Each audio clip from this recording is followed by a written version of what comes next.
what would you say was your breakout piece? Because like every time I walk in your office, it's always the big Jay-Z. Was that the first piece that was ever made? And that's a two-part question. Was that one of the? Because remember when Jay wore that shit, he was like killing Mr. T. Right.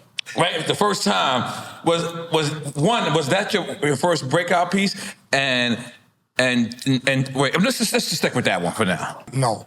That was not my breakout. At that moment, it was. Right. Yes, but because that's the first of its. That's the second first of its kind. First of its kind. First of its kind. Like World Guinness Book of Records tried to call me and put it up. I called them. I'm like, sir, can I do this? And he was like, no. I'm like, okay. Wow. And I said no. Wow. So you tried to get in the World Book of Records? No, they called me. They called you. They called me. And then you asked Jay, and Jay was like, I'm not doing it without his. I don't know. Yeah. He seemed like he don't want to. I don't play that game. Yeah. But I believe my first breakout piece was nothing crazy, nothing big. It was for the one who really put me on was Angie Martinez. Angie Martinez. And make some noise for Angie. I just love Breakout. Yes. Now my big breakout was when I was 18, 19 years old. That's how I met everybody. So how did you meet Angie? So thank you. I think I don't know. I guess I was in some club or something, and somebody was just like, "Yo, we have a video shoot." When she was rapping, right. That song. I could go. Angie got joints. She got. I love Angie. She's a legend. Gold. So I was very new at this, at that time. Video shoots, they say be there at 2:00. I'm like a fucking be there at 1:40. Like waiting around. This shit started at 10 o'clock. Her people telling you that? Her people telling you that? Yeah. Oh, okay. So I'm thinking, I'm very, at that time, professional, be there on time. Right. I'm fucking there 20 minutes early. Right. Bruh, shit start 10 hours later. 6 o'clock. Yeah. What the fuck? I'm like, this shit is crazy. I'm like, I'm sitting in the trailer, whatever. But before all of that had happened, Angie she had the Animal House records at that time. So Sicario, artist. Yeah. So she's like, I want a house with, just a house. Make me a house and this and that. And this is when she was on Hot 97. Right. So I was like, yeah, I got you. I'm gonna make this thing. A house jury. The house. No, so it was a pendant. It was like a house. Okay. It was called House something. I forgot the name. Right. House ENT or something like that. No, yeah, it was Animal House. Animal House. Yeah, Animal House was the name of my joint. Yeah. So I was like, all right, bet. Let me do my thing. So and there was like a record player in the like where the window was supposed to be. So I took that and I just made it spin. Right. Back in those times. Who the fuck did that? Nobody had it spinning. Yeah, that was before the spinning. Yeah, that was before the spinning. So I made it spin. And the record, you could take it on and off, the needle. Right. So I did that. And I presented it to her and it was like, oh shit. Pecos was really fat at that time. He's not so fat anymore. I love you, bro. Big up fat Pecos. He's skinny now, but he's halfway skinny. He's all right. Go ahead. So then I delivered it, and from there they were like, "Oh, listen, we have a video shoot. Come to the video shoot." Right. That's where I met J-Lo. That's where I met Joe Crack, and everybody was in there. Right. And that's how it all started with that. Right. And what did you have a shop at that time? No. Oh, no. Okay. I had a booth and on the Diamond District. I had a booth inside of an exchange. I took the whole back. Right.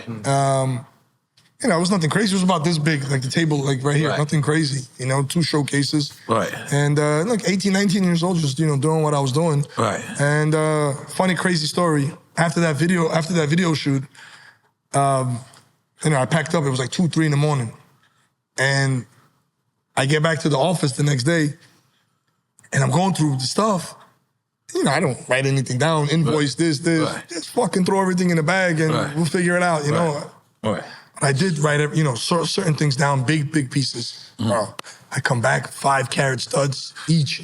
Wow. Gone, not in my bag. Wow. I'm like, what the fuck? I'm like, I said, it's over. Right. We just started, I'm done.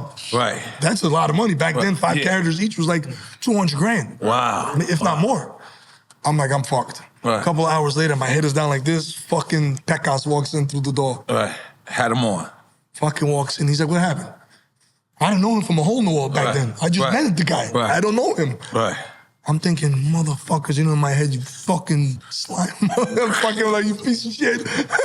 Right. He's like, you good? I'm like, nah, bro, I lost my earrings over there. I don't know what to do. He's like, these? Right. I'm like, wow. oh, shit. Wow. I'm like, wow. So, Shout out to Breakout for that. Bro. Now, let me ask you. So a person starting out, do you borrow the jewelry on consignment until you sell it? Yes. All right, cool. So how does that go for a person that's coming up? Oh, in this business, you need relationships. Right. It's all about relationships. You can make it or break it with your name. Right. You know, yes, it's good to have the money. You can do cash memos. Right. You know, you bring them whatever 100 G's, and you take 100 G's worth of shit. Right. You understand what I'm saying? And then when you come back, you drop off the jewelry minus whatever you sold, and they give you the difference. In my situation, most of it is where I just come and take whatever the fuck I want. Right. Not back then. Back then it was, here, take a little here. You can't, you're young, relax. Right. You don't have insurance, nothing. Right. You're just starting out.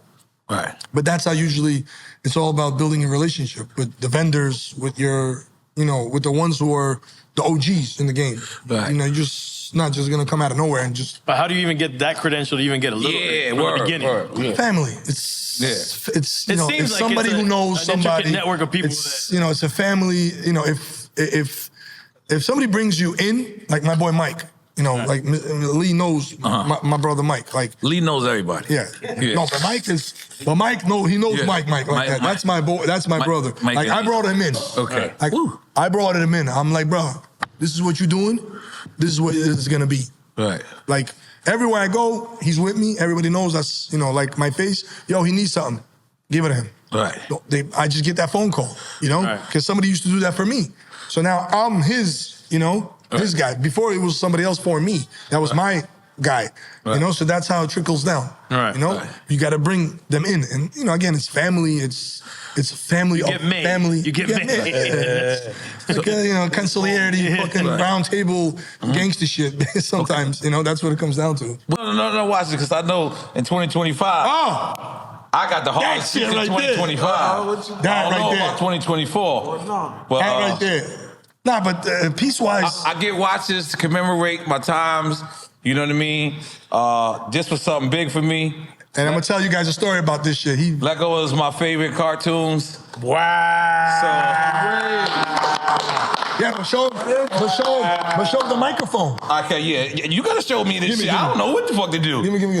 Yeah, help me with all this. Crazy. Holy shit. That's crazy. That's dope. He calls me. He's like, G, I'm in the Lego movie. I'm doing. I'm like, all right. I ain't cool, gonna lie. what Let me you tell you something. I put you under stress for this piece. No. Bro. He like, Gabe. I went so hard for this piece. Like, I'm telling you. You see your chain? Yeah. You see your little chain? Wow. Because I didn't have no idea since the grenades, like how to be different. The Newport chain. The Newport chain was embarrassing, though. It was half embarrassing. It was weird. That's the reason why. Why?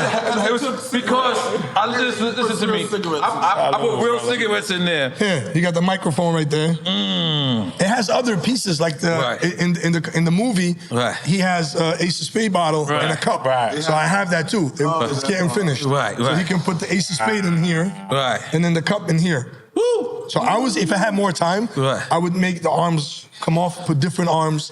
It was just a whole intricate shit going on here. So I call him. I'm like, bro, I sent him all the Legos. There's 16,000 pieces. Right. I said, bro, pick the 10 you want.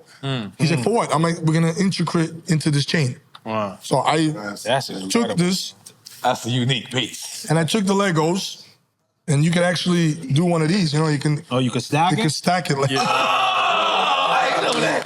You can stack it. 2025, bro. He got 2025 right now. 2025 off. No, he set it off. I don't care who fuck what. They gotta come real crazy correct with this one. Yeah. So, and then Oh no, he told me to call Pharrell and to tell Lego at first. I said I know Pharrell. He might beat me to the point. the only reason I said that, He might go get his own shit, man. Now I look like I'm biting over him. the only reason I said that because J Balvin, Right. Crazy. J Balvin has the Astro Boy. Right. And I made that now is an auction somewhere. Was it Jupiter? Something Yeah, like but that. he wasn't an Astro Boy the movie. No. So yeah, I'm different. The only